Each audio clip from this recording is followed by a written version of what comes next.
En pleine post-apocalypse, notre protagoniste Li Yunsheng trouve une maison de plaisir. Lorsqu'il entre, 2 anges sur Terre l'escortent jusqu'au sous-sol. Là-bas, il trouve des chasseurs d'élite comme lui et plusieurs femmes enchaînées, prêtes à jouer dur. Notre gars pensait qu'il venait de trouver une mine d'or. Une femme s'approche de lui et, en quelques mots, elle le convainc d'entrer dans une chambre privée. À l'intérieur de la chambre, il y avait une autre fille qui allait aussi se joindre à la fête. Li Yunsheng a eu l'impression de venir de gagner au loto. Je ne recommande pas de regarder cette partie à la télé car pendant que la brune est sortie un instant, la petite aguicheuse sournoise, avec ce regard, dit qu'elle a été très vilaine et qu'elle doit être punie. Après des années à ne faire que tuer des monstres, il allait enfin avoir une nuit de plaisir. Notre protagoniste s'excite, sort un fouet et le fait claquer sans pitié, juste pour s'échauffer avant de se battre avec elle au lit. Mais soudain, les bras de la femme se sont transformés en griffes, et elle s'est métamorphosée en monstre. Maintenant que sa vraie forme était révélée, elle a crié à l'aide. Toutes les filles canons sont arrivées en courant et ont commencé à se transformer aussi. L'araignée dit qu'elle a déjà découpé plein de charognards, et la petite abeille pense que le garçon ne supportera pas la pression. Je ne sais pas pour vous, mais même sous cette forme, j'irai quand même. Elles attaquent toutes en même temps, se rapprochant de lui. Mais notre protagoniste a passé toute l'apocalypse à chasser des monstres. Alors il a juste souri, a sorti un talisman de sa main, et a déclenché une décharge électrique qui, en quelques secondes, a transformé ses bêtes canons en barbecue. Leur chef ne croyait pas ses yeux. Le garçon a nettoyé toute la pièce sans même utiliser ses propres capacités. Elles avaient tout un stratagème pour attirer les gens en promettant d'être leur dîner, mais en réalité, elles voulaient manger le client. Elles n'ont juste pas eu de chance, car le MC est un charognard. Les charognards sont une guilde de personnes puissantes dotées de capacités incroyables et d'une force physique qui résolvent toutes sortes de problèmes dans le monde. Quand le monde a été détruit par des bombes nucléaires, il a été sauvé par la capitaine Fan Xiaoyu, qui lui a appris tout ce qu'il sait aujourd'hui. Et avec ses compétences, il a farmé un tas d'objets volés.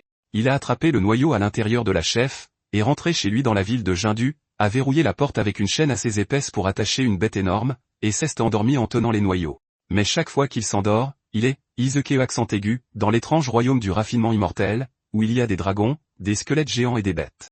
C'est sa capacité spéciale, et c'est comme ça qu'il a réussi à farmer autant d'objets. Une entité bizarre en forme de poupée est déjà là, souhaitant la bienvenue au maître de la secte. En voyant cet endroit, le MC se souvient de la première fois où il est arrivé dans ce monde, se réveillant au milieu d'un tas de corps dont l'énergie vitale avait été drainée, avec des bâtiments flottants couverts de pics géantes juste en face de lui. Il a mal à la tête et reçoit les souvenirs du propriétaire originel du corps, juste un autre moins que rien qui passait ses journées à déterrer des trésors pour la secte. Le maître de la secte agissait comme un saint homme, mais en réalité, il traitait ses disciples comme du bétail pour nourrir sa propre cupidité. Après avoir drainé la force vitale de tout le monde, ils étaient jetés comme des ordures, comme s'ils n'étaient rien. Notre gars commence à recevoir plus de souvenirs, mais cette fois avec un vieil homme expliquant à quoi ressemblait l'âge d'or, quand les maîtres étaient des dieux et régnaient sur tout. Le monde était rempli de guerriers et de maîtres de haut niveau. À l'époque, démons et humains farmaient de l'XP côte à côte sans aucune embrouille. Mais l'énergie spirituelle s'est tarie, et le monde est devenu pur chaos et mal. Pour éviter un « game over » total, le chef a utilisé une compétence interdite pour sceller toute la base à l'intérieur d'un bouclier d'énergie et a enterré la secte sous terre, attendant qu'un joueur légendaire vienne tous les ressusciter. À la place des dieux du passé, tout ce qu'il y a maintenant, c'est cette bande de cultivateurs bizarres qui prétendent suivre le chemin de la lumière tout en dévorant les âmes et le sang d'innocents pour monter de niveau. Le propriétaire originel du corps de Li Yunsheng était faible et avait à peine la force de se battre. Mais avant d'être sacrifié, il a reçu un bracelet de jade et les coordonnées de l'entrée secrète de la secte. La mission a été transmise à Li Yunsheng avec les souvenirs.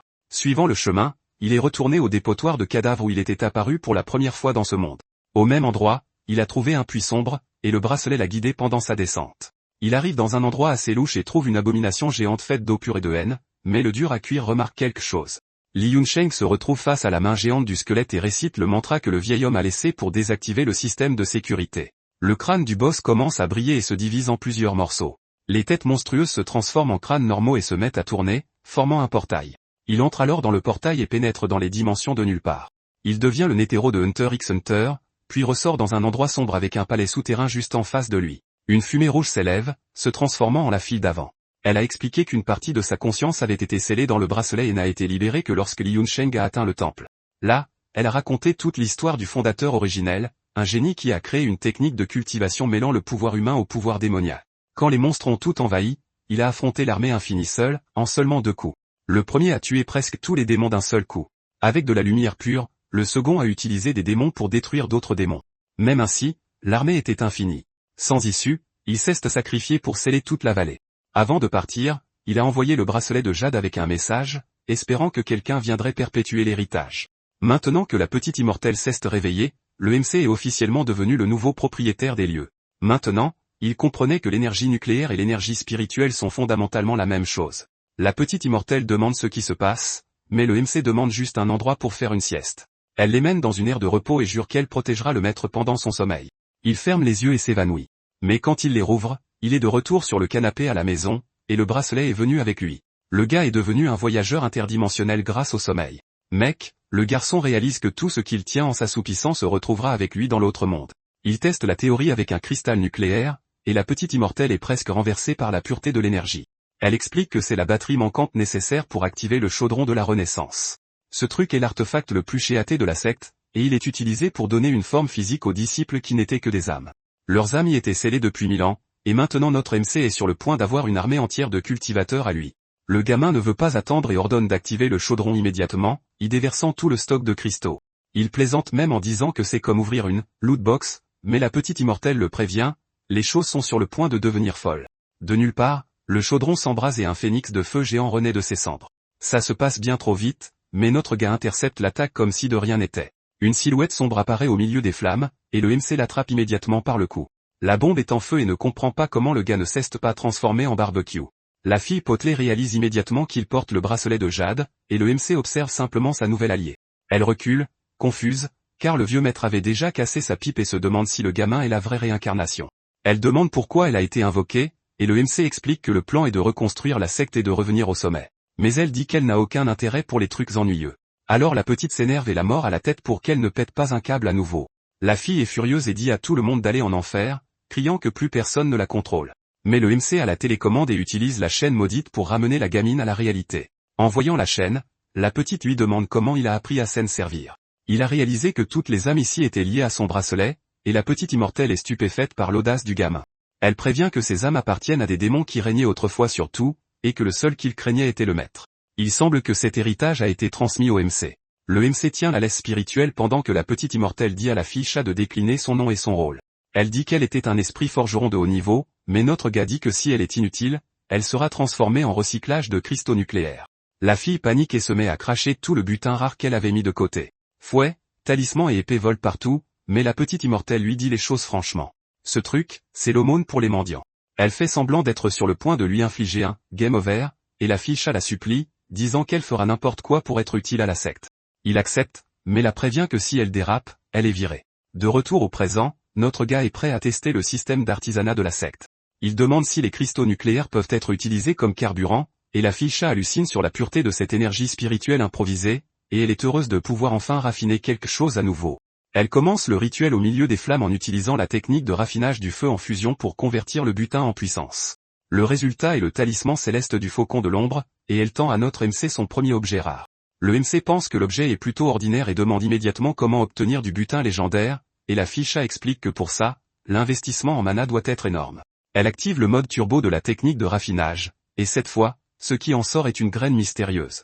La petite immortelle reconnaît l'objet et dit que le fruit de cette plante est de première qualité, mais l'effort a été si grand que Firecrow s'évanouit tout simplement. La pauvre n'a pas mangé depuis 2 jours et a dépensé tout son mana en artisanat, alors notre gars ne la laisse pas par terre et emporte sa nouvelle alliée se reposer sur ses genoux. Elle ira bien. Mais maintenant, le MC a une bouche de plus à nourrir. La pauvre dort si profondément que même l'alarme de l'apocalypse ne pourrait pas la réveiller. Le MC réalise que la matière biologique ne peut pas traverser le portail entre les mondes, mais il a alors un éclair de génie et décide que la meilleure chose à faire est d'invoquer plus de gens pour l'aider. La petite immortelle ne comprend pas vraiment la logique, mais qui est-elle pour remettre en question l'administrateur? Le chaudron de la Renaissance se met à trembler comme un vieux mixeur, et de nulle part, 2 esprits géants commencent un match JCJ frénétique à l'intérieur. C'est un dragon contre un loup, qui se battent sans aucune raison. Notre gars n'a aucune patience pour le chaos et lance immédiatement les chaînes du plafond pour dompter les 2 nouvelles waifus. À ce moment-là, Firecrow se réveille enfin et voit que le MC n'a pas perdu de temps pour s'attirer des ennuis. Elle les reconnaît instantanément et est choquée par ce qu'elle voit. Notre gars et la petite immortelle sont complètement perdus. Alors elle explique que ce sont les sœurs dragons, les plus grandes beautés de l'ancienne secte. Elle dit que les 2 ne se sont jamais entendus et étaient célèbres pour être complètement opposés. Les voilà, Kang Liluli et Kang Mingsha, enchaînées et pleines d'assurance. La petite immortelle perd patience et leur dit à toutes les 2 d'arrêter de faire les idiotes et de montrer du respect au nouveau maître de la secte. Celle en bleu décide de voir si le gamin en vaut vraiment la peine et s'approche si près que si c'était moi, j'en aurais oublié mon propre nom. Elle glisse sa main et dit que notre gars ne connaît encore rien aux techniques taoïstes et propose de lui enseigner cette soi-disant double cultivation. Si ta mère entre maintenant, tu es foutu. Mais la sœur en rouge n'a aucune intention de partager le maître. Elle se vante d'être une assassin d'élite et dit qu'elle devrait être l'instructrice officielle à la place. Mais à la fin, elle devient également rouge vif en offrant la même leçon privée qu'auparavant. Firecrow suggère qu'elle se batte pour décider qui aura le maître, mais toutes les deux lui disent de dégager sur le champ. Le MC a déjà perdu patience et dit que la priorité est maintenant de résoudre la faim de tout le monde. Il leur montre la graine légendaire, et Ming manque de tomber à la renverse quand elle reconnaît l'objet. Ming Sha explique que cet arbre est bizarre, et qu'il ne pousse que s'il est planté dans un sol plein de cadavres et de mauvaise énergie. Fruit divin garanti. Mais pour cela, le MC a besoin de terre maudite. Le seul moyen est d'aller dans le royaume sinistre, un endroit qui, selon les souvenirs de l'ancien propriétaire, grouille des prix maléfiques qui en veulent à sa peau. Il dit aux filles de se reposer. Et, honnêtement, avec une vue pareille, je ne penserais même pas à sortir me battre. Notre gars a aussi besoin de farmer plus de cristaux dans le monde apocalyptique, alors il pourrait tout aussi bien s'accorder une autre sieste. Mais il semble que quelqu'un ne veuille pas qu'il passe une bonne nuit de sommeil. Le MC se réveille avec la capitaine sur l'hologramme, passant le plus grand savon de sa vie à notre gars pour ne pas avoir répondu à la radio. Alors il se précipite directement au bâtiment de la guilde des charognards pour voir quel est le problème. Le MC arrive à la porte sérieusement inquiet. Mais lorsque le système lui accorde l'entrée, la scène est un pur chaos avec des boîtes de pizza éparpillées partout. Il entre en courant en criant, pensant qu'elle est en danger, pour seulement trouver la patronne en train de moisir sur le canapé au milieu du désordre. Regardez l'état de cette bombe. Si elle me regardait comme ça, j'oublierais même que le monde a pris fin. Hergé demande où est cette bonne chose qu'elle avait promise, et je pense que nous l'avons déjà trouvée. Elle s'étire paresseusement comme si elle se fichait de tout dans la vie et se souvient soudain qu'elle avait quelque chose de sérieux à discuter. La capitaine dit qu'elle a décroché un boulot d'élite et qu'elle va laisser notre gars s'en occuper pour qu'il gagne de l'expérience. C'est une mission 2 étoiles avec une tonne d'argent en jeu, mais elle le prévient déjà que la plupart des bénéfices lui reviennent. Elle se la raconte, disant que puisqu'il est dans la meilleure équipe de chasseurs, il est impossible qu'il échoue. Hergé s'excite en pensant aux améliorations qu'il va faire et reçoit ce pouce levé du genre, va les chercher. Mais quand il demande des fonds pour aider à couvrir les coûts, son expression change immédiatement, et son portefeuille commence à souffrir. Elle lui lance un évidemment non avec un visage complètement sans vergogne, et dit qu'avec son physique d'élite, dépenser de l'argent en armes est un gaspillage total. Notre gars sait que les gros bonnets de la guilde gagnent une fortune, mais elle soupire simplement et dit qu'il est encore bien trop naïf. Avec un angle comme celui-ci, il est difficile de se concentrer sur la conversation. Mais la vérité, c'est qu'elle ne dépense pas un centime dans le monde réel car elle préfère tout claquer dans une nouvelle console et des skins de jeu. Choc total. La capitaine est une accro aux jeux vidéo incurable, et le MC est seul pour trouver de l'argent. Même ainsi, il ne refuse jamais une de ses missions car en plus du farming, il sait qu'il doit la vie à cette folle. Le passé de notre gars a été rude. Il a perdu ses parents à cause de la faim et a dû devenir un rat d'égout juste pour survivre. Il a été capturé par des pillards et entraîné pour être de la chair à canon, mais ces types sont devenus un déjeuner quand un monstre nucléaire a attaqué. Le MC a survécu par pur miracle, peut-être parce qu'il ne valait même pas un amuse-gueule. À partir de là, ce n'était rien d'autre qu'un mode de survie hardcore, esquivant tout ce qui essayait de l'effacer de l'existence jusqu'à ce qu'il tombe sur une horde de monstres dont personne ne survit pour raconter l'histoire. Juste au moment où il pensait que c'était la fin, la capitaine est arrivée et a sauvé la situation simplement parce que les bêtes la gênaient dans son match classé. La capitaine a attrapé le gamin par le col comme s'il était un sac de patates et lui a dit de rester dans un coin et de regarder le spectacle pendant qu'elle chargeait un coup de poing qui brillait plus fort qu'un écran de jeu. Et après ça, elle a vu que le gamin était difficile à tuer et l'a invité à rejoindre l'escouade. De retour au présent, le MC arrive en moto à l'institut de recherche où le docteur Chou et le comité d'accueil attendaient déjà. Le docteur Chou salue notre gars avec toute la politesse du monde et les mène immédiatement à l'intérieur pour finaliser le contrat dans un endroit plus VIP. La mignonne qui sert le thé est un bonus dont je ne me plaindrai pas, mais le MC ne veut connaître que les détails de la mission. Le docteur commence avec son discours de vendeur, disant que l'endroit est une organisation caritative qui sert de foyer pour les hommes bêtes qui ont été rejetés par la société. Il montre que ces personnes sont chassées comme des animaux par pur préjugé et que son but est de retirer leurs gènes animaux pour les rendre à nouveau humains. Tout allait bien jusqu'à ce qu'un énorme problème apparaisse pour tout gâcher. Un monstre nucléaire a décidé d'encercler l'institut, et maintenant personne ne peut entrer ni sortir.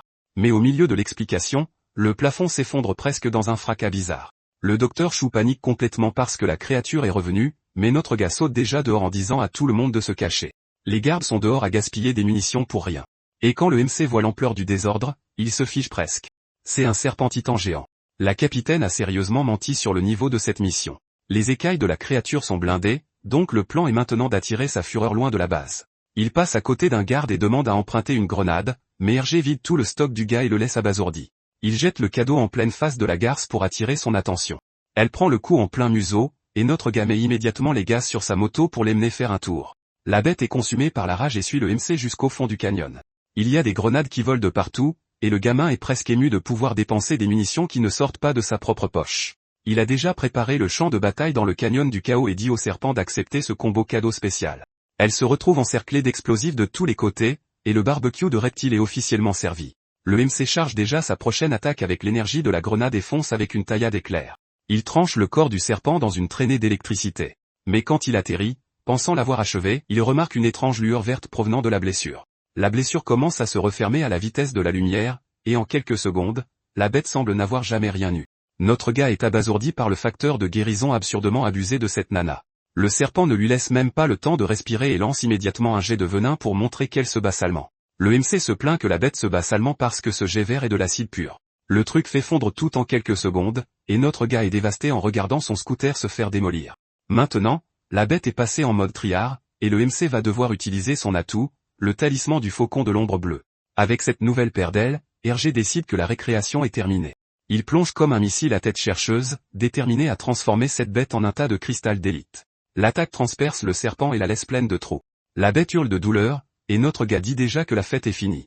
Mais de nulle part, il remarque quelque chose de bizarre, le serpent géant pleure. Il hésite une seconde, et quand la fumée se dissipe, le monstre cesse de transformer en cette femme serpent. Si c'était moi, la mission se terminerait par une reddition sur le champ. Il se rend compte qu'elle est une bête humaine consciente, mais le devoir l'appelle, et il ne peut pas se permettre d'hésiter. Mission accomplie. Il ne reste que la queue de la bête pour en témoigner. La queue de la nana est restée là, et le docteur Chou envoie immédiatement 20 000 $ des sables à notre gars. Le MC trouve suspect qu'une bête aussi énorme soit apparue dans un endroit si paisible, mais le docteur écarte ça, disant que les monstres stupides se perdent tout le temps. Pour l'aider à se détendre, le type lui offre 2 assistantes spéciales, mais notre gars n'est pas stupide et demande si le docteur essaie de le piéger avec cette installation illégale. Le type jure que c'est par pure gratitude, alors notre gars lui demande de rassembler toutes les servantes de l'institut d'un coup, et le docteur se dépêche d'organiser la fête, pensant que c'est une véritable bête.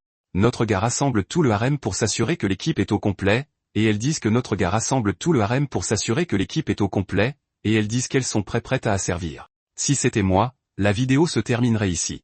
Mais le MC dit qu'il ne sent pas vraiment l'ambiance et active un autre talisman, électrocutant le harem pendant que le docteur Chou s'enfuit vers le laboratoire d'expériences bizarres. Le taré a tout un stock de waifu conservé. Il atteint le réservoir principal et commence à parler aux mutants comme un père aimant. Mais notre gars est déjà sur ses talons, et le docteur essaie de l'expulser du serveur en lui hurlant dessus. Le MC en a marre des bêtises et déconnecte le vieil homme d'un seul coup de poing. Le type perd même ses dents mais montre qu'il a déjà appuyé sur le bouton de panique pour appeler des renforts. Le docteur envoie les servantes à sa poursuite, mais le MC montre qu'il a déjà brisé tout leur collier. Le vieil homme pète complètement les plombs sur place. Maintenant, son harem est devenu la nouvelle équipe de notre gars, et il sait déjà que l'institut n'était qu'une couverture pour enlever des filles et torturer tout le monde. Il a utilisé ces pauvres filles comme sujet de test pour mener des expériences interdites. La situation cesse de retourner, et les filles ont soif de vengeance pendant que le docteur tente le coup du triste flashback, jurant qu'il voulait autrefois sauver les filles hybrides de l'oppression. À l'époque, le vieil homme était un dur à cuire et réglait les choses par la force brute, ressent quiconque maltraitait les hybrides. Il se voyait comme un sauveur et a adopté tout un orphelinat de bêtes humaines pour essayer de les aider. L'homme était un génie et était sur le point de déchiffrer le code pour transformer tout le monde en humain, mais ensuite tout a foiré. Une des bêtes a craqué et a transformé l'endroit en un abattoir. Sa femme est morte, et sa fille ne tenait plus qu'à un fil. Pour maintenir la fille en vie, le coût était astronomique, alors il a vendu son âme à cette mafia pour continuer à payer les factures. Le type est devenu un maître de l'alchimie interdite et a commencé à amasser de l'argent sale en vendant l'essence des pauvres filles sur le marché noir. Le plan final était de fusionner les gènes d'une bête avec ceux de sa fille pour lui offrir une réapparition. Mais trouver quelqu'un de compatible, c'était comme essayer d'obtenir un butin légendaire avec 0,1% de chance. Puis il en a trouvé une qui était parfaitement compatible. Elle était la pièce manquante. Mais avant qu'il puisse finir le processus, ce serpent a envahi le lobby. Maintenant, on comprend pourquoi le vieil homme était si désespéré que le MC nettoie la carte. Même édenté, le taré sourit comme un fou car la voie est maintenant libre pour qu'il lance l'expérience finale. Le système le confirme, et le rituel d'invocation interdit commence. Le labo se transforme en une rave de radiation et d'énergie verte, et notre gars dit aux servantes de sauver les autres pauvres filles car s'il coupe le courant maintenant, le reste du serveur est fichu. Mais ensuite, il remarque quelque chose de bizarre. La chair commence à se mélanger comme de la pâte à modeler, les visages fondant les uns dans les autres, pendant que le docteur crie au succès, mais le MC sent que ce patch est arrivé avec un bug. La chose se déforme. Le système a subi une erreur critique, et le corps rejette tout à cause de cette différence de 0,01%. La chose se transforme en une masse radioactive, et le docteur Chou panique car l'expérience a complètement échoué. Le réservoir commence à se fissurer, et la main du boss traverse la vitre. Elle est prête à débrancher ce labo, et le MC avoue qu'il n'a récupéré que sa queue lors du combat précédent pour confirmer si elle était vraiment agressive. Vu sous cet angle, j'ai compris pourquoi le MC voulait entendre sa version de l'histoire. L'histoire a commencé dans la forêt radioactive où les serpents ont reçu un bonus d'évolution, et cette petite a décidé d'explorer la carte des humains. Le docteur Chou était le héros d'enfance de cette petite, et elle a grandi en voyant son visage sur tous les panneaux publicitaires de la ville. Elle voulait lui rendre l'appareil. Alors, elle et sa grande sœur ont décidé de lui rendre une visite surprise, mais l'accueil fut un choc. Elles sont tombées droit dans un piège. Dans la panique, la sœur aînée Blanche a renversé une cargaison de potions interdites, et le bonus de mutation était si bizarre qu'elle s'est transformée en boss de raid. Elle s'est réveillée gigantesque au milieu des bois, et maintenant elle n'y retourne que pour essayer de sauver la petite sans supprimer aucun PNJ. Le MC lui jette à la figure que ce soi-disant héros exploitait la petite depuis le début, et le vieil homme est en état de choc en voyant son château de cartes s'effondrer. La grande sœur mutante finit de détruire le labo dans un accès de rage. Plan sur la capitaine qui se réveille avec la tête de quelqu'un qui a perdu son rang du jour au lendemain, et le petit serpent vert est déjà là, habillé en servante, en train de dire bonjour. Fan Xiaoyu bug en essayant de comprendre d'où vient cette gamine. Notre gars arrive tout calme, disant que la mission s'est très bien passée, et qu'il a même ramené un bonus. Finalement, l'attaque du serpent blanc a servi à réinitialiser l'expérience du docteur, et sa fille a repris connaissance au milieu des décombres, révélant que ce sont des humains qui ont anéanti la famille à l'époque. À ce moment-là, une ombre sinistre à tentacules a attaqué le groupe, et les hybrides se sont battus jusqu'à leur dernier souffle pour protéger la petite. Le vieil homme a finalement réalisé que les monstres étaient les gentils, mais le labo n'avait plus d'électricité, et les filles allaient y passer sans soutien. C'est alors que notre gars a utilisé son dernier talisman de foudre pour servir de générateur de fortune et sauver l'équipe. Il a utilisé l'objet légendaire, et c'est pourquoi il est sur le canapé de la capitaine avec un enfant dans les bras. Fan Xiaoyu ne revient pas que le bonus soit une mini-bête. Et avec la capitaine qui a cette tête, je ne pourrais pas me concentrer sur le rapport non plus. Le MC se concentre sur le hamburger de la petite, pensant déjà à LXP qu'elle va farmer. La capitaine évalue le potentiel du nouveau skin, tandis que la fille ne pense qu'à s'empiffrer avec le snap. Le MC voit ce regard qui annonce des ennuis quand Fan Xiaoyu se met à rire. Elle va droit au but. Il n'y a pas de place dans l'équipe pour ceux qui ne farment pas, alors la petite est immédiatement nommée stagiaire. Une fois les choses réglées, notre gars s'endort en serrant ce cristal légendaire qu'il a obtenu du boss. Il se réveille dans le lobby spirituel et sursaute immédiatement. Le corbeau de feu apparaît de nulle part, disant qu'elle a besoin d'une double culture pour améliorer ses capacités et reprendre son souffle. Notre gars se fiche sur place, se demandant si le jeu a changé de genre. Le MC claque l'énorme cristal sur la table et exige des résultats, tandis que la belle commence le raffinage avec une flamme spirituelle d'élite.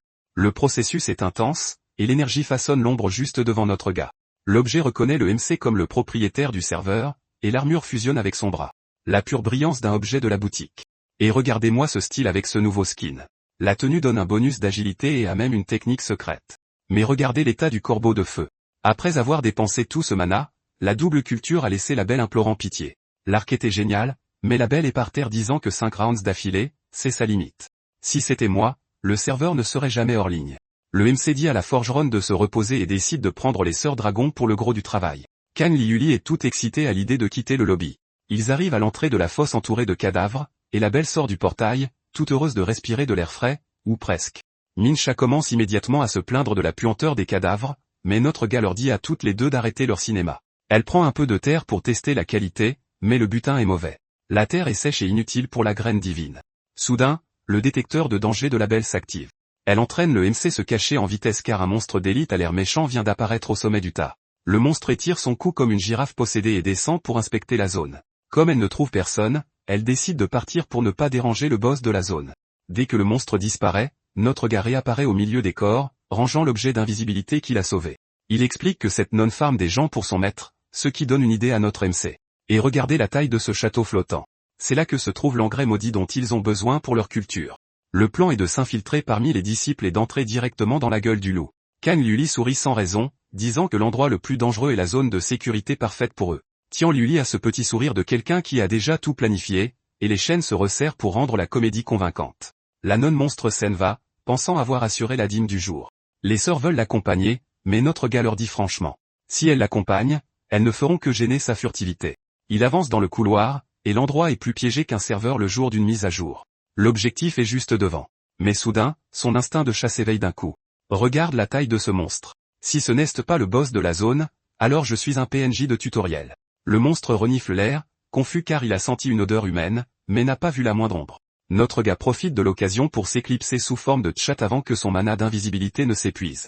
Il arrive dans un endroit bizarre où de vieux zombies ordonnent aux gens de monter au niveau suivant, sauf que la porte est un trou dans un mur de chair avec 1000 mains essayant de vous entraîner dans les abysses. Le MC réalise immédiatement que toute cette histoire d'immortalité n'est qu'un appât pour attirer les débutants à l'abattoir. Cette chose est un gigantesque fourneau sacrificiel fait d'âme et de chaînes. Il trouve enfin l'engrais maudit qu'il était venu chercher. Le chat commence à ramasser l'objet, mais ressent un feu spirituel qui brûle et gèle en même temps. Soudain, la créature perd pied et commence à flotter contre sa volonté. Le fourneau aspire son âme, et notre gars entre en mode panique totale. Ça tourne mal pour le chaton. Son mana de chat s'épuise au pire moment possible, et notre gars retrouve son corps d'origine. Il est sous le choc. L'aspiration de cette tour est ridiculement surpuissante, et s'il n'agit pas maintenant, il servira de combustible au fourneau. Mais au milieu du chaos, le MC aperçoit une lueur différente. Une jeune fille fantôme apparaît de nulle part, lui demandant s'il peut la voir. Notre gars se fige. Comment une âme peut-elle traîner là sans être raffinée? Elle lui dit de ne pas faire de bruit car le boss de la zone remarque le moindre mouvement. Elle révèle quel est l'esprit du fourneau et propose immédiatement un marché à notre MC. Apparemment, elle veut faire défection, et notre gars est son ticket de sortie. La fille se présente comme Zhaojing et dit qu'elle était l'objet le plus rare d'une secte qui transformait les monstres en pilules DXP. Cette chose donnait des bonus absurdes et même des capacités divines. Mais ses jours de gloire sont terminés, et elle est tombée entre les mains d'un méchant de haut rang. Ce soi-disant ancêtre a scellé la pauvre fille avec une aiguille divine pour produire des pilules maléfiques. Elle est fatiguée de cette vie d'esclave spirituelle et promet de devenir le soutien officiel de notre gars s'il la libère. Le MC se fige à cette proposition. Il réalise que le pilier géant qui a failli l'avaler est en fait l'aiguille plantée dans la poitrine de la fille chat. La fille chat explique que le pilier colossal est l'aiguille qui la maintient clouée, et notre gars panique immédiatement, disant qu'il n'est pas là pour profiter de son apparence. Il ne sait tout simplement pas comment l'aider. Le seau sur sa ceinture brille, et il attrape Zhaojing pour qu'elle ne soit pas réaspirée au centre du fourneau. Notre gars passe en mode sérieux et invoque un bras mécanique ténébreux pour l'aider. Il invoque une épée légendaire géante directement de son inventaire, et elle s'abat, brisant les chaînes maléfiques. Ses yeux sont rivés sur le butin. Pour finir le travail, le MC sort le fouet de la vérité et commence à lier le pilier au lasso pour arracher cette épine géante de son bras. Notre gars est à sa limite, et Zhaojing commence à s'inquiéter, mais il sort alors la pilule de bonus raffinée par Firecrow. Utiliser un objet rare fait mal, mais obtenir une waifu de soutien qui génère du butin infini vaut l'investissement. Il avale l'objet, et la bête passe en mode berserker complet. Sa force brute est centuplée. Son corps chauffe tellement que même la fille chat est surprise alors qu'il arrache le pilier et fait exploser le seau d'une traction digne d'un joueur de haut rang, avec un cri qui fait trembler tout le serveur. Zhaojing est enfin libéré des chaînes et saute immédiatement au cou de notre gars, lui jurant une loyauté éternelle. Quelle amélioration! Notre gars a sécurisé le butin principal, le fourneau qui transforme les démons en pilules DXP. Son inventaire est plein, mais maintenant le problème est de sortir de cette carte vivant. Soudain, le monstre d'élite au visage de cauchemar apparaît derrière lui, demandant qui est le voleur. C'est un cultivateur bizarre qui ressemble à un croquis de l'enfer avec un cou de girafe. Le MC se fige car le bruit du combat a réveillé quelqu'un qui n'aurait certainement pas dû l'être. Ces créatures sont de haut rang et récoltent de l'essence d'eau humain pour monter de niveau. Le monstre reconnaît notre gars de quelque part. Elle ouvre cette bouche énorme et exige de savoir comment un débutant comme lui a retiré le seau de l'aiguille. Le MC passe en mode beau parleur et prétend qu'il va lui remettre un trésor si elle lui laisse la vie sauve. Le monstre mord à l'hameçon et s'approche pour inspecter l'objet, tandis que notre gars attend le bon moment. Le MC profite de l'ouverture du monstre et charge un coup de poing avec le plein bonus de la pilule pour lancer un rayon de lumière qui traverse la carte et supprime sa barre de PV. Le monstre s'effondre au sol. Notre gars voit une lueur sortir de son corps et court immédiatement pour voir si le butin est légendaire, et Zhaojing explique que c'est l'os à moelle doré où l'XP est stocké. Le garçon est abasourdi par le jackpot, mais il n'a aucune idée de comment utiliser un objet de si haut rang. Alors la chatonne fantôme tire immédiatement l'os vers elle, et le MC accepte simplement que le butin lui appartient désormais. L'effet du bonus se dissipe, mais la mission est un succès total. Engrais sécurisé et un objet bonus dans le sac. Il reprend sa forme de chat pour s'éclipser discrètement et rejoindre le reste de l'équipe. Il ne reste plus que les restes du monstre au sol, et elle meurt sans comprendre comment elle s'est fait battre en solo par un débutant. L'âme du monstre s'est transformée en une mouche bizarre jurant de se venger alors qu'elle s'envole à la recherche d'un nouveau corps. Dans le hall, les sœurs dragons s'ennuient à mourir, attendant que notre gars revienne de sa séance de farming. Mingsha remarque la créature qui arrive et se prépare immédiatement à écraser l'intrus, mais la créature esquive et décide que le corps de Liyuli sera sa nouvelle peau. La mouche se pose sur la joue de la minette, et sa sœur ne manque pas l'occasion de la gifler aussi fort que possible en plein visage. Liyuli se réveille avec une marque sur le visage, pensant qu'il y a eu un tremblement de terre. Mingsha se fige, pensant que le maître s'est mis dans un sale pétrin et que le combat a déjà commencé, mais Liyuli la dénonce immédiatement. Elle agit bizarrement et cache le butin de la mouche. La créature est là derrière, hurlant de terreur. Elle sent l'aura d'un boss puissant approcher, et cet immense Bouddha bizarre surgit du plafond, les invitant toutes les deux dans sa chambre. Liuli décide de jouer la gentille pour gagner du temps et trahir le gros plus tard, et la créature est déjà toute émue, pensant avoir touché le jackpot. Mais Ming-Sha n'a aucune patience pour la comédie et envoie immédiatement un coup de pied au visage du monstre avec un combo d'élite. Sa sœur est stupéfaite par le manque de stratégie, mais la rousse ne pense qu'à écraser le boss. Liuli accepte que leur cultivation est nulle et décide de compter sur les objets de la boutique que le MC leur a donné. Ming-Sha sort immédiatement une grenade, pensant que c'est un objet de soin, et se fait hypnotiser par la pilule immortelle qui brille plus qu'un skin légendaire. Sa sœur la laisse garder les explosifs pendant qu'elle se concentre sur l'arc et les flèches. La rousse est absolument ravie de son nouveau jouet, mais le grassouillet n'a vraiment pas aimé se faire botter, et son œil brille déjà de haine. La créature entre en phase 2 et des bras lui poussent de partout, ressemblant à un boss de Red Buggy. Elles réalisent toutes les deux que les choses viennent de devenir sérieuses quand le monstre ouvre un cratère à la place de sa bouche, prêt à avaler tout le serveur. Ming-Sha dit à Liuli de partir trouver le MC pendant qu'elle retient l'attention du boss. Liuli devient très émotive, avertissant que sa sœur ne peut pas mourir avant d'avoir pris sa revanche pour cette gifle. Ming-Sha sait qu'elle ne peut pas affronter le boss de front, alors elle décide d'avaler la grenade spirituelle d'un seul coup. Et, bien sûr, la chose explose. La fille est réduite en poussière tandis que la créature géante fonce sur elle la bouche grande ouverte. La dragonne est finie. Pendant que l'enfer se déchaîne, Liuli court pour trouver le MC et ramener des renforts. Et quand elle sent l'aura de sa sœur disparaître, elle se détend enfin, car elle n'est pas devenue la meilleure assassine de la secte pour rien. On voit la conscience de la rousse, et l'esprit du monstre insecte apparaît en riant, pensant que la situation cesse de retourner. La créature veut profiter de son sommeil pour tout dévorer et voler son corps. Mais le plan tombe à l'éau quand elle sent une pression venant de derrière, et une version sombre de Ming-Sha apparaît, tenant l'insecte comme un déchet. Cette nouvelle conscience prend un plaisir sadique à écraser des fourmis et a hâte de prendre le contrôle total de l'avatar. Elle s'en prend immédiatement à l'original pour achever la prise de contrôle. La prise de contrôle mentale entre dans sa phase finale, et les deux consciences s'affrontent de front. La Ming-Sha originelle est piégée dans une mer de mains, complètement abasourdie. Elle pousse le genre de cri de quelqu'un qui se fait formater par le système. Pendant ce temps, dans le monde réel, le boss commence à se sentir mal. Le gros pensait avoir mangé la fille pour dîner, mais la digestion va être difficile. Sorti de nulle part, un point traverse sa poitrine de l'intérieur. La créature se met à exploser en bras, ressemblant à un étrange bug de texture, et celle qui jaillit de son corps est Ming-Sha en mode sombre, avec une aura violette. Elle arbore ce petit sourire de quelqu'un qui vient d'hériter d'un conte de niveau maximum. Tout ce qui reste au sol pour en témoigner, ce sont les restes de la main du boss. Ming-Sha est perplexe face à l'étrange butin que le boss a laissé. Elle piétine sans pitié la main avec l'œil car il n'y a pas de place pour du butin maudit ici. Maintenant, elle veut savoir où diable le serveur les a largués. Pendant ce temps, le fragment de la main commence à glisser sur le sol comme s'il avait sa propre vie. La chose essaie de s'enfuir et de se cacher dans un coin sombre. Mais regardez qui arrive. L'esprit explique que c'est la fondation d'un baiseau, un objet qui ne devrait pas traîner là.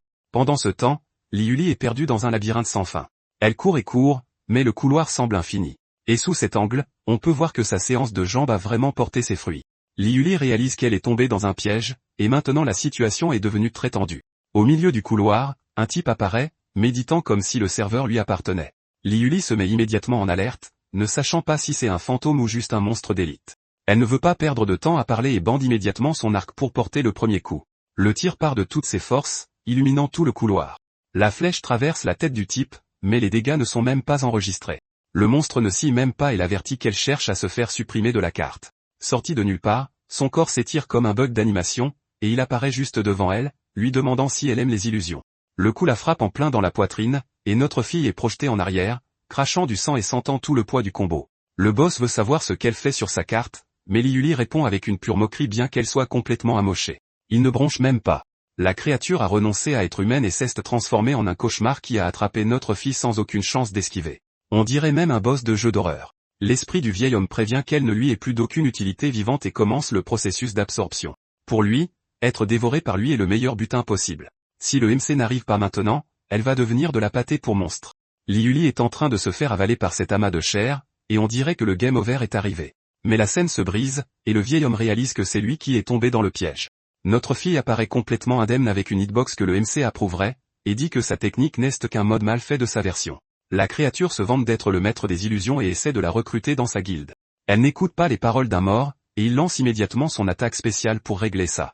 Le boss y va à fond avec ce corps bizarre plein de bras, mais Liuli ferme juste les yeux et commence à lancer son sort spécial, changeant de vêtements comme une fée. Elle manifeste le démon céleste dévoreur d'âmes, et son apparence n'est que flamme bleue. Le vieil homme panique car il pensait que le clan du dragon avait déjà été rayé de la carte. Pas le temps pour un flashback. Elle est déjà en train de charger le prochain coup. L'impact est si fort que l'écran se transforme en simple silhouette. La créature essaie encore de faire son je sais tout, disant qu'elle a déjà utilisé cette technique et que ça n'a pas marché. Il ne se doute pas que l'effet négatif a déjà commencé. La tête du boss explose dans une gerbe d'énergie sombre, et notre fille reste là, flottant, prouvant que le niveau du conte ne peut battre une compétence légendaire. Liuli explique que le sang de dragon est le contre parfait à toute illusion et que le boss était condamné dès qu'il a été souillé par celui-ci. Le corps de la créature s'ouvre et révèle son objet de quête, une queue de lézard coupée. Pas étonnant que le type ait été si arrogant. Toute sa base n'était qu'un pur mème. Pendant ce temps, la scène passe à un rouge sinistre, et Minsha commence à entendre des voix comme si quelqu'un spammait un sort dans son oreille. C'est un lourd malus mental. Elle ne peut pas encaisser le mal de tête et court-circuite. Notre gars arrive au bon moment et rattrape la rousse avant qu'elle ne tombe, tandis que l'œil du boss reste là, ligoté, à observer la scène.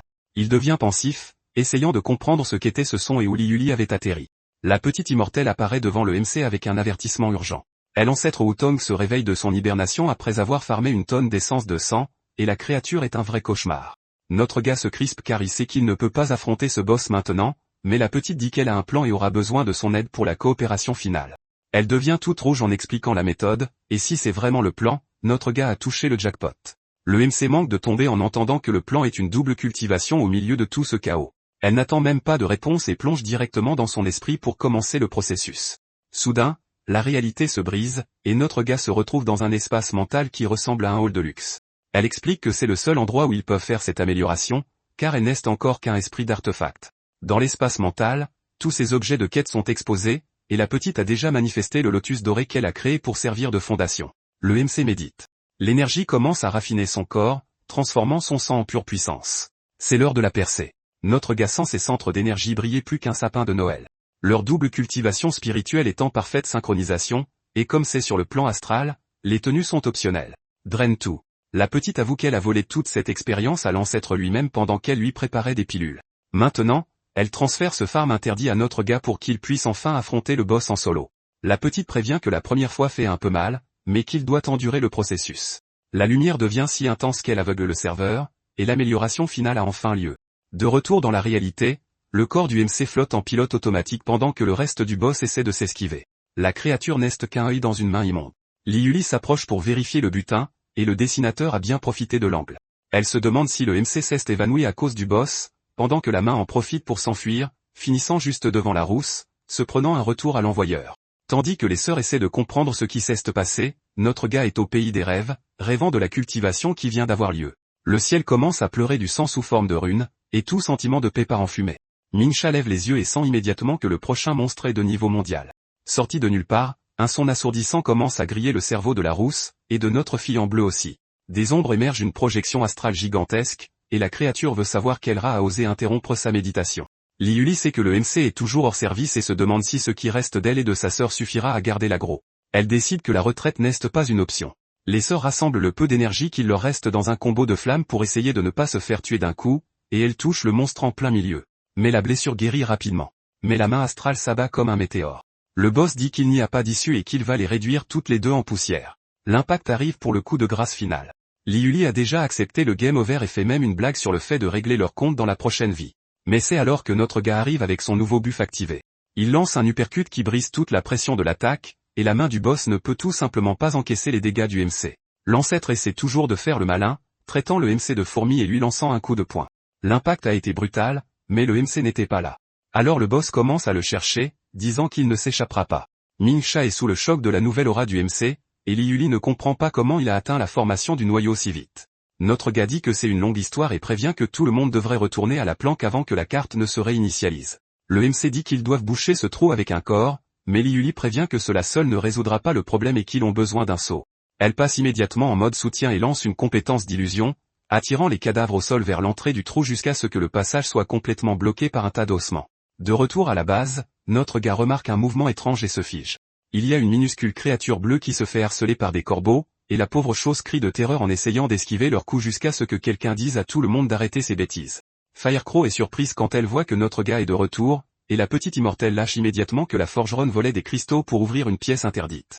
Hergé essaie de comprendre ce qu'il y a de si incroyable dans cet endroit, et la petite explique qu'à l'intérieur, les gains des XP sont triplés.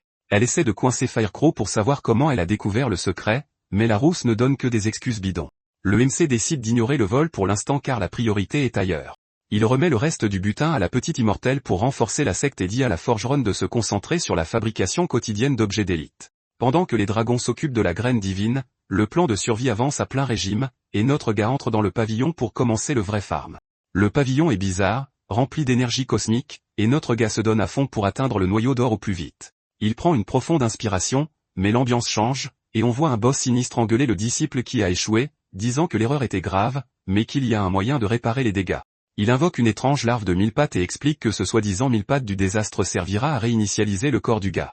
La créature commence à fusionner avec la chair de l'homme d'une manière vraiment dégoûtante, et le résultat est un avatar complètement buggé, couvert d'yeux sur tout le corps. Le boss dit que le temps presse et que sa quête est maintenant de traquer notre MC. Pendant ce temps, ce pilleur vole comme une fusée, se la jouant maître du ciel parce qu'il a claqué une fortune dans un jetpack d'occasion. Mais notre gars apparaît juste derrière lui, surfant sur une épée volante, et le type est à 2 doigts de faire un arrêt cardiaque. Il essaie d'accélérer à fond, mais le MC est à un autre niveau maintenant que sa cultivation est parfaitement synchronisée avec son corps. Ils arrivent à la taverne des pilleurs, et le gars au jetpack atterrit en catastrophe pour être le premier. Il entre en jurant qu'il est toujours le plus rapide. À l'intérieur, les serveuses s'approchent en tenue de cowgirl pour voir si RG dépensera son butin pour elle. L'avertissement est clair. Les roturiers restent au rez-de-chaussée, et seuls les membres VIP montent à l'étage. Le gars au jetpack est là, en plein déni, rêvant du jour où il atteindra le rang A et pourra se la péter. Notre gars, lui, n'a que faire du luxe et commande juste une bière brune et un repas copieux au barman. Le serveur est HW, un type capable de faire voler les verres avec style, et il reconnaît déjà RG. Il dit que le potentiel du MC est gâché ici et félicite le gamin d'avoir soloté 5 bêtes et une mission 2 étoiles bien au-dessus de son niveau. Notre gars la joue modeste et dit qu'il est juste un type de rance et qui meurt de faim. Le rouquin au jetpack entend ça et s'étouffe presque en réalisant que le MC est un smurf de haut niveau.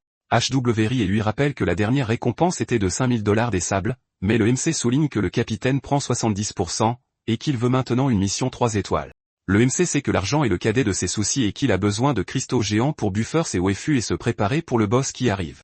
Le barman pense que le capitaine est une mercenaire, mais prévient qu'un rang C ne peut pas soloter une mission de niveau 3, et le rouquin pâlit même en entendant le nom du capitaine de rang S. Il arbore aussitôt un large sourire, comme s'il avait trouvé le carry parfait, et se présente comme Lou le Tian pour tenter de former un duo. Le gars fait partie du clan numéro 1, une guilde de près de 200 membres, et notre gars accepte l'invitation tout en essayant de maintenir son humilité de personnage secondaire. Le type volant est super excité, pensant qu'à eux deux, ils vont raser toute la carte. Mais UA les prévient que pour cette quête, le lobby exige un groupe de 3. Au moment où il se retourne, l'un Y apparaît, une rancée qui semble tout droit sortie d'un anime mignon. Le pilote fond immédiatement et l'accepte sur le champ dans le groupe. L'équipe étant au complet, le MC demande à UA de leur confier la mission la plus difficile. Il veut le mode difficile avec plein de mobs et de boss pour farmer de LXP. Le barman le traite pratiquement de fou, disant qu'il est tout comme le capitaine. Il leur montre un contrat pour retrouver des enfants disparus dans une forêt étrange et les prévient que l'endroit est réputé hanté par des fantômes et des monstres. Notre gars accepte le contrat haut et fort. Préparation terminée et mission acceptée. Même si le rouquin est mort de peur du surnaturel, il s'inquiète de savoir si la fille mignonne peut encoeur le danger, mais le barman prévient que le temps pour sauver les enfants est compté. Il leur montre la carte avec les itinéraires les plus dangereux du désert. Le chemin surprend 10 heures, ce qui signifierait un game over pour la mission. Mais Ling YE prend la pause, comme si elle avait un objet de la boutique en réserve.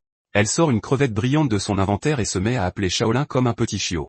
Soudain, le ciel s'illumine et un portail s'ouvre. Une baleine stellaire géante apparaît pour servir de transport à l'équipe. Les gars sont abasourdis de voir que la nouvelle a la monture la plus rapide du jeu. Le rouquin pense déjà qu'elle est une riche mécène légendaire à cause de son familier coûteux, et Ling YE rougit violemment, disant que la créature n'est qu'un ami. Pendant que l'homme au jetpack galère, notre gars transporte la fille sur son épée. Une fois sur la créature, la stabilité est digne d'une croisière. Elle explique que Xiaolan et Lanmei sait utiliser les raccourcis de la carte. La créature se met à foncer et ouvre une faille spatiale au milieu des nuages. Le paysage se transforme en un chaos de distorsion spatiale. Notre G sent une traînée d'énergie maléfique provenant des environs. Forêt du vide. Nouvelle carte débloquée. Notre gars et le trio atterrissent enfin. L'atmosphère ici est incroyablement lourde. La nouvelle tremble déjà comme une feuille, se rappelant des histoires d'horreur sur cette carte. Elle dit que c'était autrefois la forêt des miracles, où les humains vivaient paisiblement dans un village. Ils partageaient le lobby en paix avec les hommes bêtes. Mais une nuit, tout a basculé, et tout le monde s'est retrouvé raide mort. Les pilleurs ont anéanti les hommes bêtes, pensant qu'ils étaient les coupables. Mais une petite fille a vu un fantôme rouge qui observait tout de loin. Le rouquin est en mode sceptique total, pensant que les fantômes n'existent pas. Mais la nouvelle parle franchement. L'histoire vient d'une source fiable. Elle mentionne Yuan Ying, une capitaine médium avec des atouts de premier ordre et une réputation de femme féroce. Le gars en reste bouche bée en entendant le nom de la médium, et Ling YE le corrige vite, disant que cette femme est une voyante spirituelle très respectée. Soudain, il voit la silhouette d'un étudiant se déplaçant à travers les forêts. Notre gars dégaine immédiatement son arme et dit à l'équipe de suivre l'enfant. La piste mène directement à un bâtiment abandonné au milieu des ténèbres. C'est un bâtiment scolaire qui ne devrait absolument pas être là. Et en haut, une paire d'yeux fixe notre G. Notre gars dit à l'équipe d'entrer rapidement pour voir ce qui se passe. Mais à l'instant où ils entrent, la porte se claque. Tout le monde sursaute. Dehors, d'étranges lianes jaillissent du sol, et en quelques secondes, le bâtiment entier est scellé par cette végétation sinistre.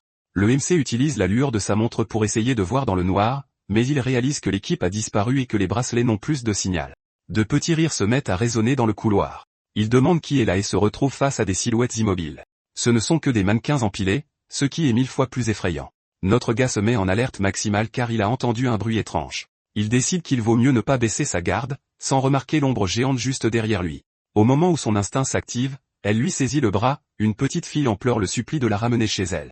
Le MC trouve ça étrange car le radar ne détecte aucune menace à proximité. Zéro signal de mob. Il essaie de calmer la petite fille et lui demande comment elle a atterri sur cette carte. Elle dit qu'elle était en classe quand un fantôme est apparu, et tout le monde s'est mis à courir.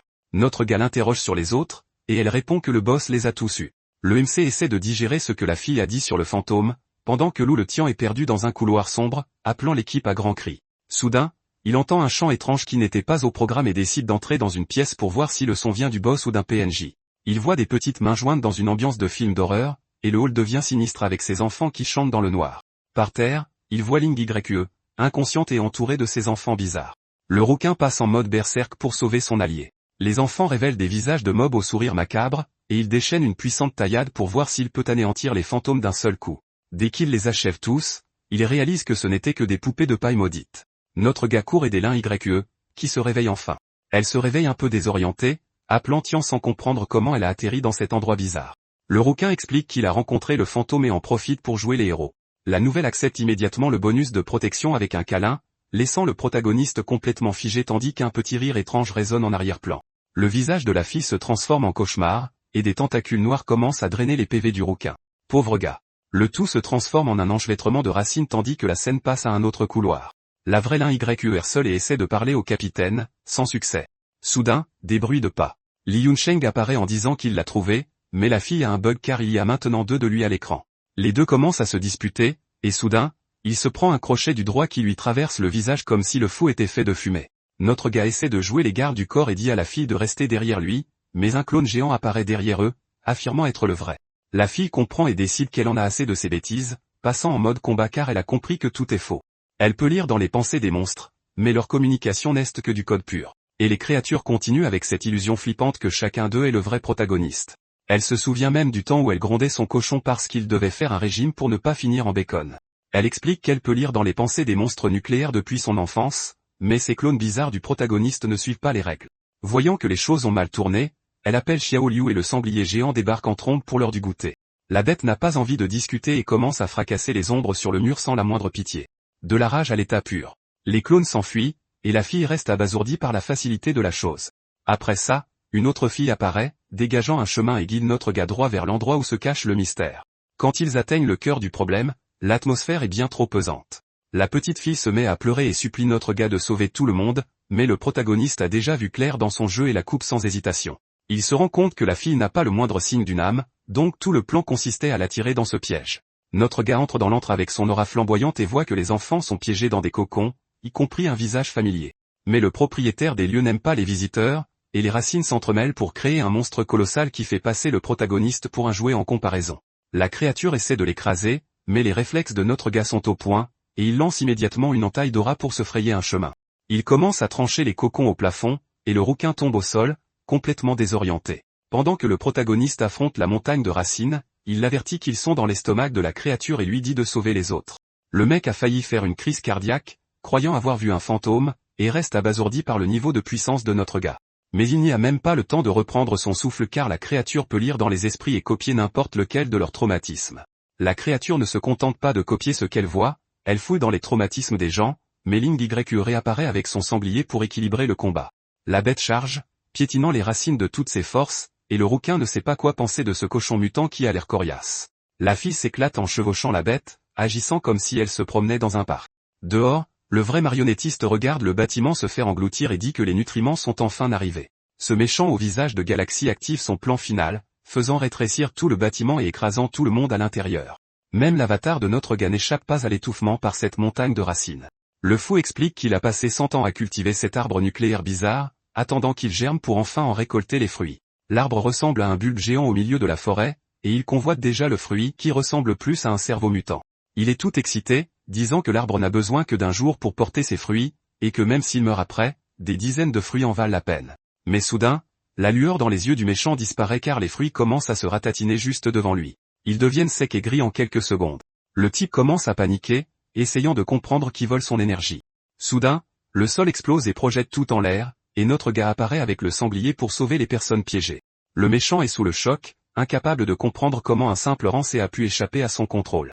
Le fou tente de riposter avec cette énergie galactique, mais le protagoniste lève les yeux au ciel et réalise que l'affaire est bien plus profonde. Une main colossale sort d'un portail et tente d'écraser le sanglier. Notre gars lance la corde et dit à la bête d'emmener les enfants loin d'ici sans se retourner. Il fonce sur le méchant qui a maintenant des sortes de tentacules spatiaux et commence à se faufiler dans ce bazar pour finir le travail. Notre gars déchaîne une raclée avec de l'énergie bleue et transperce la poitrine du méchant. Le type ne bronche même pas et dit que même un rang aurait du mal à le blesser. Il apprécie le talent de notre gars et décide de lui rendre l'appareil. Il lance un coup de poing de la taille d'un immeuble, et le protagoniste essaie de retenir le monde entre ses mains. Quel coup! Notre gars s'écrase au sol complètement amoché, réalisant que cet ennemi est pratiquement immortel. Le gamin est foutu et sait que les renforts mettront une éternité à arriver. Heureusement, il lui reste un atout en réserve et il active un talisman surpuissant qui commence à consumer son corps pour tout changer de l'intérieur. Il devient pratiquement un demi-dieu avec une aura qui impose le respect. Le méchant est même excité par ce changement et décide que le jeu devient sérieux, lançant un autre coup de poing spatial pour tester la nouvelle forme de notre gars. Notre gars est maintenant à un tout autre niveau et vole droit sur le méchant. Le fou ne voit même pas d'où vient le coup. Voilà à quel point le protagoniste est rapide et il réalise que cette nouvelle lame ignore toute défense. Le méchant essaie de récupérer, mais la pression est démente. Les deux s'affrontent de front, et l'impact crée une onde de choc massive. C'est la vitesse à l'état pur, et notre gars le déchire comme s'il était en papier, laissant le méchant abasourdi car sa défense de métal est partie en fumée. Mais le protagoniste sait que le temps presse et qu'il doit finir le travail rapidement. Le type est réduit en miettes au sol, et notre gars atterrit avec style. Mais le monstre est comme du mercure vivant et admet qu'il ne s'attendait pas à ce bonus de la part du protagoniste. Le protagoniste réalise que ce truc est bien trop pété, donc la seule option est de le désintégrer complètement. Le méchant sort le grand jeu et commence à faire apparaître une armée de clones pour équilibrer le combat. Notre gars décide qu'il peut aussi jouer à ce jeu et fait un signe, invoquant une terrifiante cavalerie dorée pour renverser la situation. C'est l'attaque de 1000 armées, et elle écrase les clones du méchant sans pitié. Le monstre commence à paniquer quand il voit que le protagoniste a aussi des capacités d'invocation chez AT, et il n'a nulle part où fuir. Le coup atterrit en plein sur l'original, mais la barre d'énergie du protagoniste tombe à zéro à ce moment précis. Il redevient normal, pensant avoir enfin nettoyé la zone, mais cette lumière bleue au sol est un avertissement que le boss a encore une deuxième phase. Notre gars plonge dans le vide et atterrit directement dans une décharge grotesque remplie de cadavres. Là-dessous, une femme folle au long cou chasse les intrus en se plaignant que la mission est ennuyeuse. La méchante est la définition même du danger, mais sa silhouette montre clairement que l'auteur y a mis du sien. Elle est accompagnée d'un 1000 pattes géant couvert d'yeux bizarres. Et de nulle part, un vieil homme aux yeux rouges apparaît, disant qu'il a senti l'odeur d'une femme à proximité. Toute la bande de monstres est réunie lorsqu'une ombre traverse la scène et arrache la tête du vieil homme d'un coup sec. Les méchantes sont complètement abasourdies par l'embuscade, et la tête du vieil homme devient une décoration de sol. Une maîtresse à la présence écrasante apparaît avec son familier, Zanshi, qui a l'air indubitable de quelqu'un de complètement cinglé. Retour sur le méchant de l'espace qui a enlevé notre gars dans un plan astral, se plaignant que le protagoniste a ruiné sa récolte. Il décide de faire un scan mental sur le protagoniste, posant une main sur sa tête pour lire toute son histoire. Le méchant pense qu'il n'est qu'un orphelin ordinaire sans rien de spécial, mais il tombe sur quelque chose dans l'esprit du gamin qui le fait paniquer. Le méchant réalise que les souvenirs du garçon n'appartiennent pas à ce monde et voit un pur cauchemar de dieux et de tours de cadavres. Au centre de tout cela, une entité dorée apparaît avec une puissance d'un tout autre niveau. Le monstre devient euphorique face à cette découverte. Il transforme son bras en une lame sinistre et commence à se demander s'il doit effacer le protagoniste ou garder le gamin comme un spécimen rare. Mais de nulle part, l'espace lui-même commence à se fissurer, et une femme féroce aux cheveux roses apparaît, ordonnant au méchant de lui remettre notre gars immédiatement. Le monstre nain ne revient pas que sa barrière ait été balayée par la seule puissance de sa voix, et la fille fait comprendre qu'elle a enfin trouvé sa cible. Elle arrive tout de suite avec un coup de pied sauté, assénant un coup de poing qui a dû faire mal jusqu'à l'âme. Le monstre est projeté à travers la scène et s'écrase violemment au sol, perdant le contrôle de l'otage. Notre gars tombe en chute libre, complètement inconscient, mais la fille aux cheveux roses arrive pour le sauver. Elle rattrape le protagoniste dans ses bras et, honnêtement, il a de la chance d'être porté par une waifu de premier ordre comme elle. Le gamin se réveille enfin, mais il est déjà frustré de ne pas avoir pu achever le monstre. Le capitaine est complètement choqué quand il mentionne que le type est immortel. Le méchant de l'espace est en train de se reconstituer comme s'il était fait de mercure, et l'arbre bizarre a fait pousser un fruit qui ressemble à un cerveau géant. La capitaine ne veut rien entendre et commence immédiatement à défoncer cette graine du mal, faisant tout s'effondrer. Sorti de nulle part, Ling Yu et le sanglier géant apparaissent pour renforcer l'équipe et elle dit que les survivants sont déjà en sécurité. Le rouquin bute devant la taille du fruit, et le MC explique que la plante kidnappe des gens pour produire cette anomalie. La capitaine décide que la meilleure solution est de détruire le fruit avec ses poings. La chose commence à pulser d'une manière bizarre, laissant tout le monde complètement confus.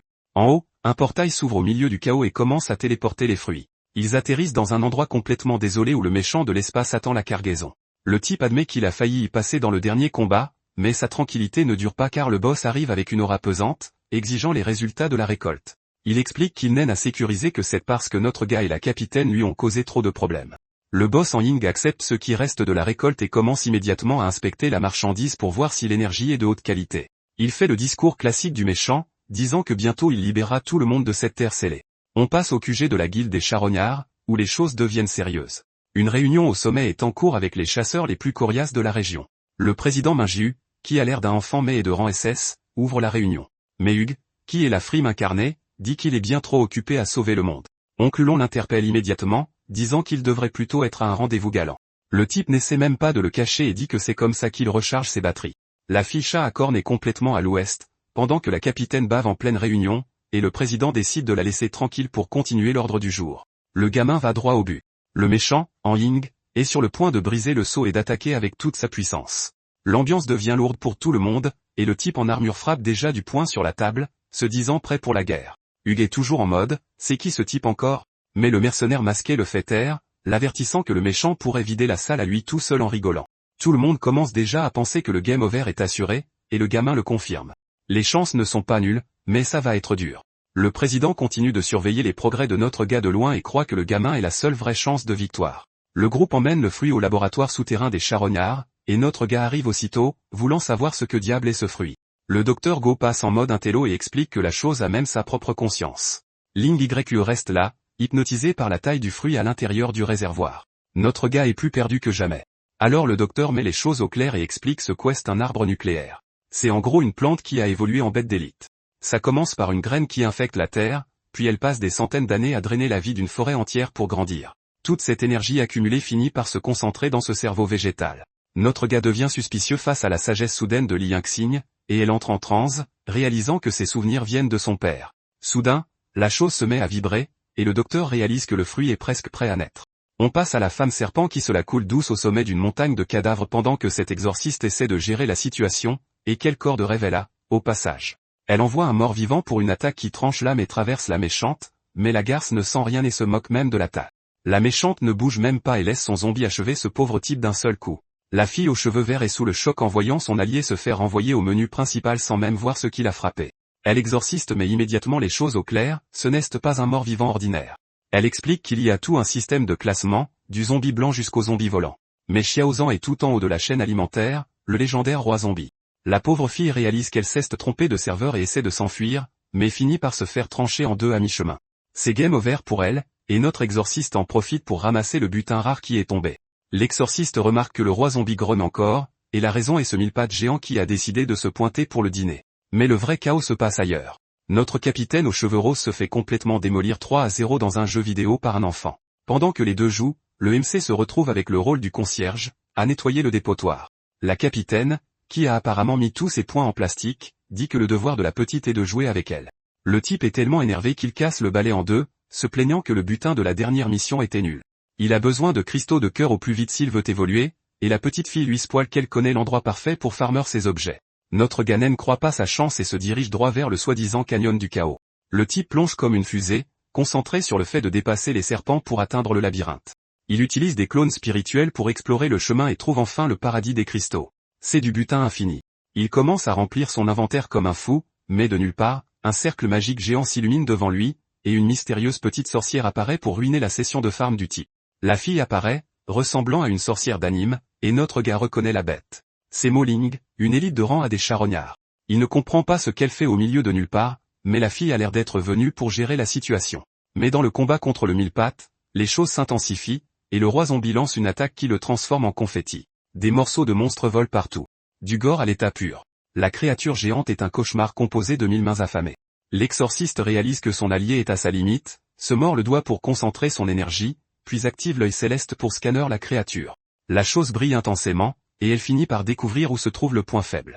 Elle sonne la cloche et ordonne aux zombies d'attaquer le centre. Xiaozan se transforme en un projectile de pure rage qui déchire le mille-pattes et fait pleuvoir du sang partout. Elle termine le rituel avec un ordre d'exécution, découpant le monstre en 1000 morceaux en un clin d'œil. Enfin, la bête est finie, et le roi zombie peut se reposer. L'exorciste est complètement épuisé, et son corps lâche tout simplement. Heureusement, le roi zombie est là pour rattraper sa maîtresse avant qu'elle ne tombe. Pendant ce temps, les rumeurs se répandent comme une traînée de poudre parmi les monstres volants qui prévoient déjà d'appeler le soi-disant ancêtre pour tous les anéantir. Elle traverse un portail directement vers la vallée du raffinement immortel, et les deux enfants arrivent en panique en voyant que l'aura de la fille chat est à 0. Elle a brûlé plus de durée de vie qu'elle n'en avait juste pour affronter cette bête en solo.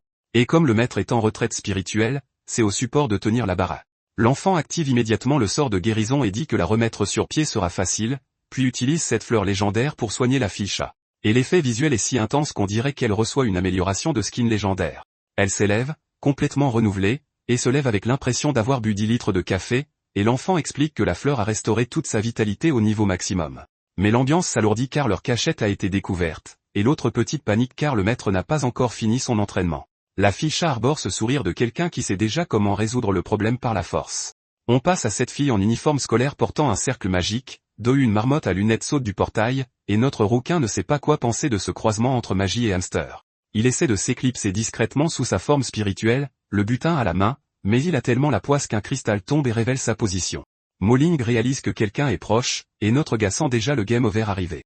Elle prépare une attaque spéciale d'explosion stellaire qui brille plus que le soleil et la déchaîne pour supprimer le pauvre gars du serveur. Il apparaît, trempé de sueur, criant qu'il est du même côté avant de prendre un autre coup.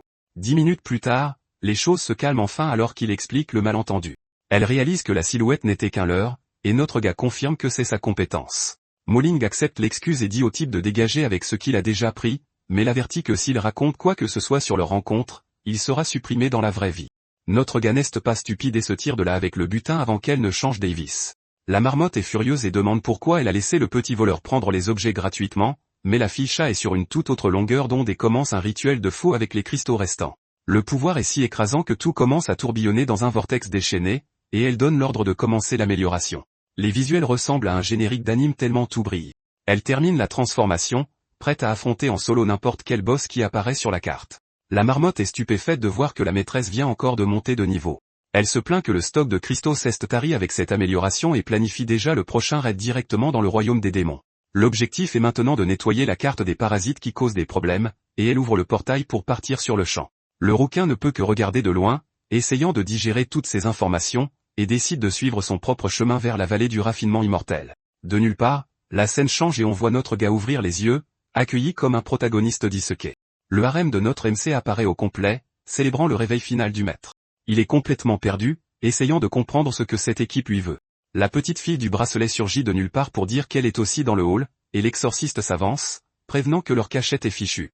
Elle explique qu'un affrontement avec le soi-disant ancêtre Wutong est inévitable et montre les objets rares qu'ils l'ont laissé pour aider à l'amélioration. Le plan est maintenant de soumettre notre gars à un entraînement intensif pour qu'il puisse monter de niveau en un temps record. Ling Y commence à fabriquer pour transformer le butin en une pilule d'essence, et après avoir terminé, elle remet l'objet légendaire qui triple la vitesse de farm. Le MC fait le calcul et se rend compte qu'avec tous les bonus cumulés, le gain des XP va être démentiel. Elle prend ensuite l'objet et l'enfonce dans la gorge du MC en l'avertissant que le temps presse, et que le garçon doit l'encaisser. La cultivation commence, et l'atmosphère dans son espace spirituel se met à bouillir tandis que le dessinateur en profite pour relever le niveau de l'intrigue avec les waifus qui flottent autour. La chaleur est insoutenable, et les filles sentent qu'il est sur le point d'exploser jusqu'à ce que le MC dépasse la limite. Amélioration terminée avec succès. De nulle part, une épée colossale apparaît avec son noyau doré. Le MC réalise qu'il est maintenant à un tout autre niveau de puissance, mais une entité dorée apparaît, disant que ses disciples ont enfin servi à quelque chose.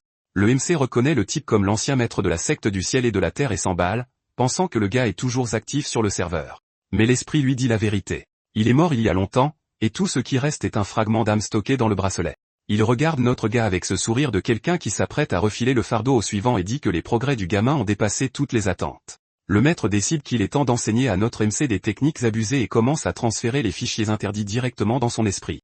La lumière est si forte qu'on dirait que l'écran va griller. Notre gars ouvre les yeux dans le monde réel avec ce look hétérochrome que tous les protagonistes d'anime adorent et sent son corps déborder d'énergie après avoir enfin formé l'âme naissante.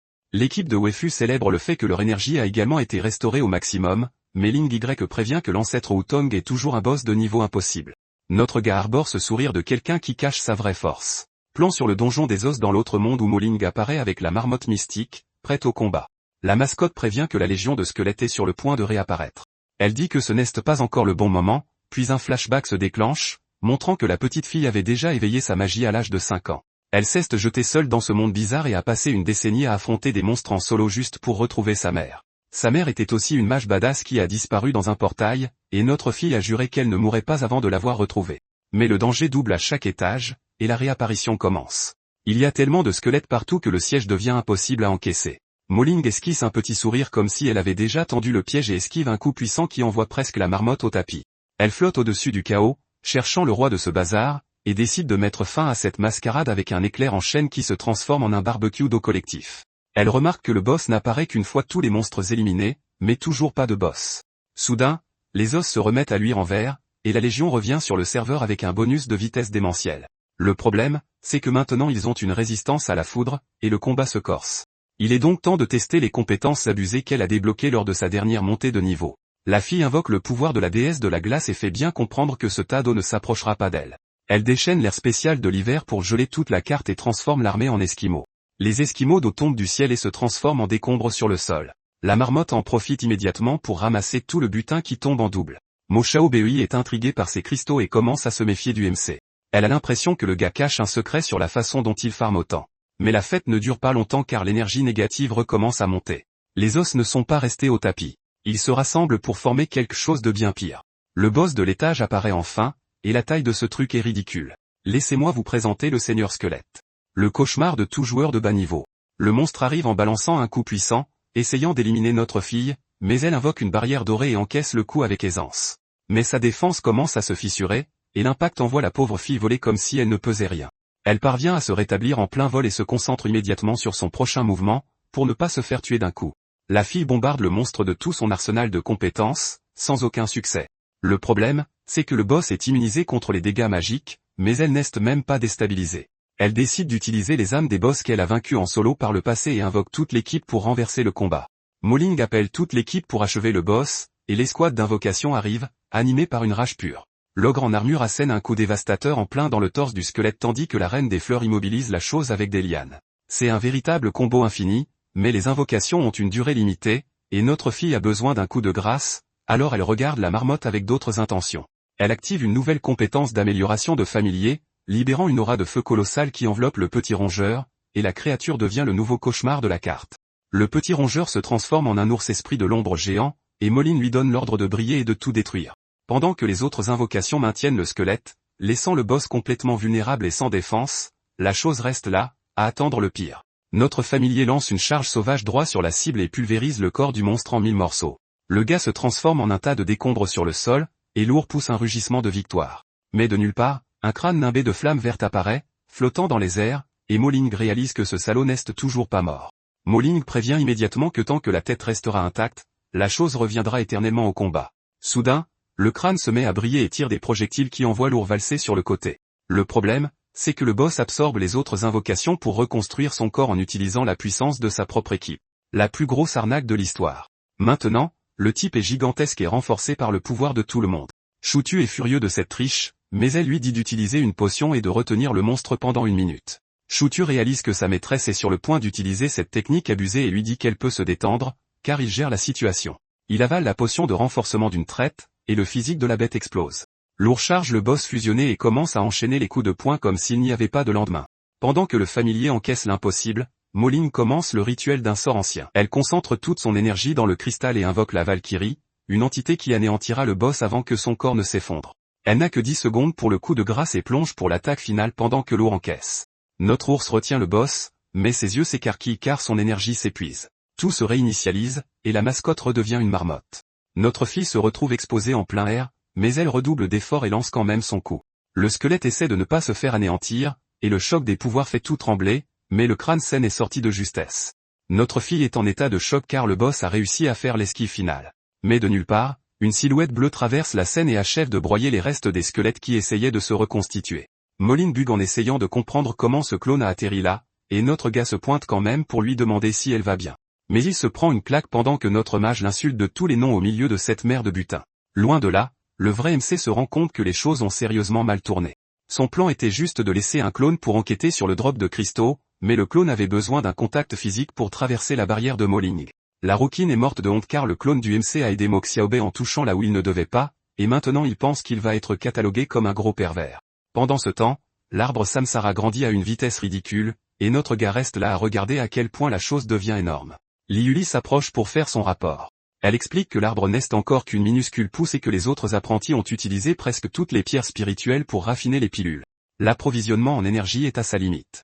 Le problème est que le prochain boss à la porte de l'ascension est encore bien trop fort, mais Liuli promet qu'elle fera tout son possible pour protéger son maître. Puis la rouquine débarque en agissant comme une folle et interrompt la conversation, tandis que Liuli se demande quelle idée de génie cette cinglée a encore eue. Elle demande si le maître a d'autres de ces pilules immortelles qu'il lui a données auparavant.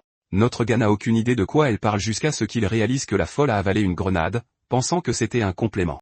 Elle fait même un petit cœur avec ses mains, disant que le coup de fouet énergétique était intense. Le MC s'effondre complètement quand il réalise qu'elle a grignoté des munitions nucléaires, mais soudain, il a une révélation. L'énergie nucléaire est l'équivalent du mana dans ce monde.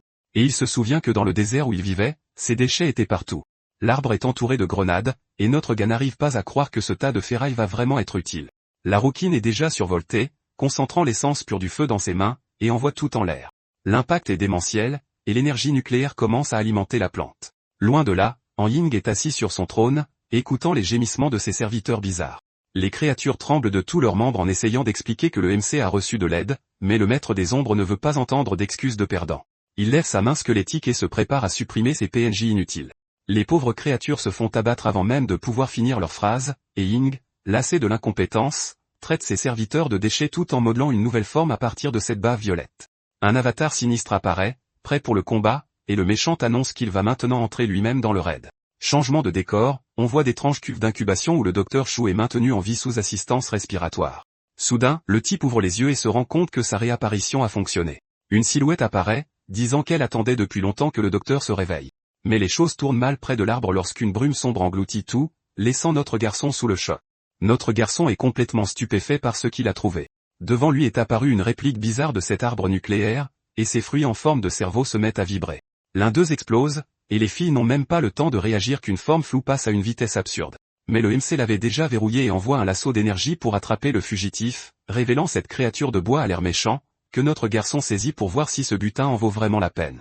L'YU examine le butin et dit que ça ne peut même pas être appelé un trésor. Pour elle, c'est un esprit de l'arbre, mais il dégage une très mauvaise aura. La légende dit que ces fruits mettent des siècles à mûrir, et normalement ils produisent une pilule rare ou la progéniture d'une bête légendaire. Mais une fois tous les 100 ans, un de ces esprits naît, et ce sont généralement des génies, ils prennent forme humaine et peuvent grandir sans limite. Mais celui que notre garçon a attrapé ne semble pas être la créature la plus intelligente du monde. La rousse pense que l'excès d'énergie nucléaire a fait bugger la pauvre chose, alors elle appelle le petit Bécou pour essayer d'entrer en contact, et le gamin arrive immédiatement, activant sa compétence pour parler à la plante. Le gamin est stupéfait par ce qu'il voit. Cette créature laide n'était qu'un déguisement pour effrayer les curieux, et maintenant elle révèle sa vraie forme, qui est une petite fée de lumière. Tico explique que c'est une espèce extrêmement rare qui change d'apparence en grandissant. Pendant ce temps, dans le laboratoire des pilleurs, une vitre vole en éclats sous un coup de poing. Les gardes se précipitent en appelant des renforts car le cerveau mutant a disparu. Ils regardent partout et ne trouvent rien. Soudain, une branche perce la poitrine d'un soldat, et un véritable massacre commence. Avec des racines jaillissant du sol et empalant tout le monde, le laboratoire se transforme en abattoir en quelques secondes. Le cerveau manquant a en fait donné naissance à cette chose horrible, et le docteur Go dit à la rousse que le fruit de l'arbre nucléaire a finalement éclos. Le fou est complètement abasourdi, et quand il lève les yeux, il se retrouve face au nouveau cauchemar du laboratoire. On revient au chaman de l'Enfé qui cherche le MC. Quelqu'un tente sa chance et lui lance une lourde lame, mais le monstre ne bouge même pas alors que le métal le frôle. Il se moque même d'eux en demandant si c'était leur plan principal, mais finit par se faire trancher en deux avant même de pouvoir finir de rire. La créature commence à se régénérer immédiatement, et le salaud se divise même en deux juste pour compliquer le raid. Notre garçon est stupéfait de voir que le coup n'a absolument rien fait, mais Liuli explique que cette chose n'est qu'un clone marionnette, pas le vrai boss. Elle dégaine son épée et dit qu'elle va découper cette chose jusqu'à ce qu'il n'en reste plus rien. L'exorciste appelle Zhao Zhan pour l'attaque, et le petit zombie charge à toute vitesse, transperçant le clone de part en part. Mais le monstre en a marre d'être un punching ball et leur ordonne de se concentrer sur la fille, déchaînant une pluie de pics dans toutes les directions qui transforme la pauvre créature en pelote d'épingle humaine. Le clone profite de l'ouverture et frappe Xiao Jiang sans pitié. Posture de boss total. Notre petit zombie finit étalé sur le sol. Notre garçon voit que l'ancêtre Wutong est un adversaire coriace et décide de recourir à la technique que le maître de la secte lui a enseignée. Il envoie une pluie d'épées dorées s'abattre sur les clones. Les créatures fondent dans la flaque violette, mais ensuite la substance se met à bouillonner. Le méchant dit que ces attaques ne servent qu'à le renforcer et crée une armée sans fin. Le type traite le garçon de voleur et déclare victoire, mais le MC lui demande s'il pense vraiment être devenu plus fort. Le garçon affiche ce sourire de celui qui a déjà prédit le mouvement de l'ennemi et révèle que les filles n'étaient que des illusions pour attirer le méchant dans un piège. Wutong est complètement en panique. Le type sent son mana se faire drainer.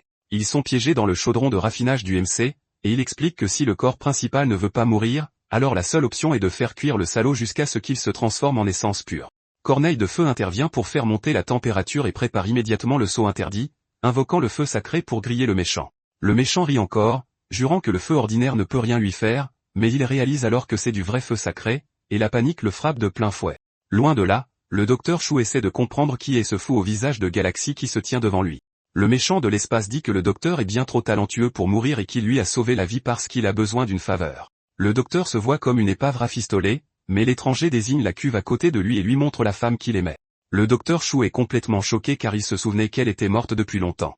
Le méchant va droit au but. S'il l'aide, il ramènera la femme à la vie et restaurera son corps. Le docteur mord immédiatement à l'hameçon et demande quel est le plan. Le plan de l'homme est simple. Il veut que le docteur trouve un moyen de copier les capacités humaines. Pendant ce temps, ailleurs, une main traverse un mur d'une manière étrange. C'est Moling qui utilise la technique du passage de l'ombre pour s'introduire dans la pièce sans y être invitée. Elle dit qu'elle a enfin trouvé ce soi-disant Liang Xin qui est là en train de ronfler, complètement inconscient du danger.